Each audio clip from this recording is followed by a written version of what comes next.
ilmu kekebalan, kebal bacok, apakah itu musyrik? Nah, kalau ilmu kebalnya itu dari bacaan Al-Quran ataupun dari doa minta kepada Allah, kenapa dianggap musyrik? Sedangkan kita ingin kebal dari tembakan dan bacokan, bikin produk sendiri namanya Kevlar. Kita bikin rompi anti senjata, baju anti senjata. Syirik gak makainya? Syirik gak makainya? Enggak. Kenapa? Karena produk kita, produk manusia. Kenapa kekuatan dari Allah ketika kita berdoa, membaca ayat Allah dalam Al-Quran, membaca doa dari Rasulullah SAW seperti Bismillahirrahmanirrahim la yadurru ma'asmin syai'un fil ardi wa la fis samai wasmi'ul alim, membaca doa dengan bahasa kita, minta kepada Allah, ya Rabbi, aku mohon kepada engkau kuatkan tubuhku ya qawiyyu qawini, jangan biarkan tubuhku mudah terluka oleh senjata. Ketika kita berdoa terus menerus seperti itu contohnya, kemudian Allah ijabah, apakah itu musyrik? Orang yang bilang musyrik itu orang yang bodoh. Orang yang musyrik orang yang bodoh ya.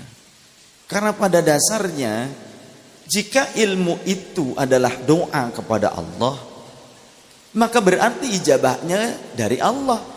Idza arada syai'an ay yaqula lahu kun fayakun.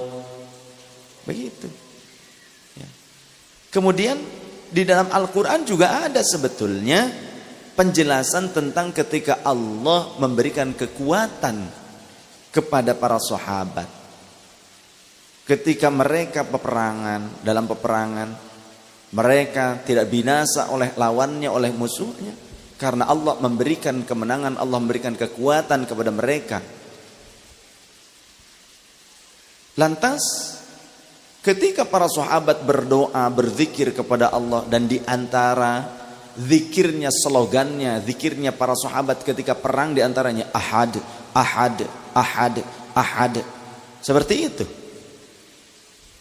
Allah kemudian mengirimkan bala tentara, kata Allah dalam Al-Quran, aku turunkan bala tentara dari langit yang tidak kalian mampu melihatnya, sehingga mampu meluluh lantakan musuh-musuh kalian dan kalian mendapatkan kemenangan. Bukankah itu juga dari Allah Ta'ala? Dan apakah pada saat itu para sahabat tidak meminta kepada Allah? Apa lantas pada saat itu Rasulullah tidak meminta kepada Allah? Apa lantas mereka tidak berzikir, tidak berdoa? Berzikir, berdoa, kemudian Allah berikan pertolongan dan kekuatan tersebut. Ketika Rasul sallallahu alaihi wasallam akan hijrah, beliau 3 hari 3 malam dikepung rumahnya di Mekah oleh orang-orang kafir Quraisy, akan membunuh Rasulullah. Tapi kemudian Rasulullah menggenggam pasir, 1 genggam, membacakan beberapa ayat dari surah Yasin. Ada yang hafal? Beberapa ayat yang dibaca oleh Rasulullah ditiupkan ke pasir dari surah Yasin. Apa? Ayo dong baca. وَجَعَلْنَا مِنْ بَيْنِ أَيْدِيهِمْ سَدًّا وَمِنْ خَلْفِهِمْ سَدًّا فَأَغْشَيْنَاهُمْ فَهُمْ لَا يُبْصِرُونَ. Rasulullah baca, ditiupkan ke segenggam pasir, ditaburkan.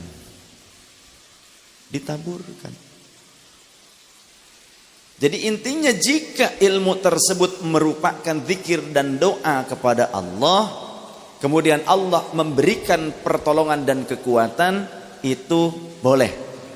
Tapi jika doanya dan rapalan yang dibacanya itu adalah permintaan kepada selain Allah yang mengandung unsur kesyirikan, minta kepada dewa, minta kepada matahari, minta kekuatannya kepada batu, kepada roh-roh yang ada di pohon, hewan-hewan, contoh seperti itu, maka itu tidak boleh.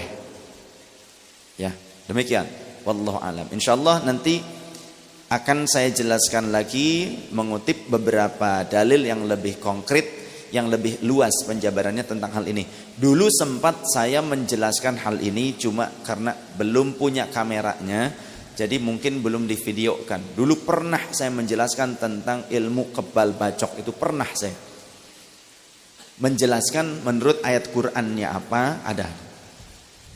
Ya, kemudian riwayat para sahabat bagaimana, itu dulu saya pernah jelaskan. Tapi kalau saya jelaskan sekarang ini terlalu malam. Sekarang saya rasa cukup dulu pertemuan kita karena sudah jam 23 lebih 35.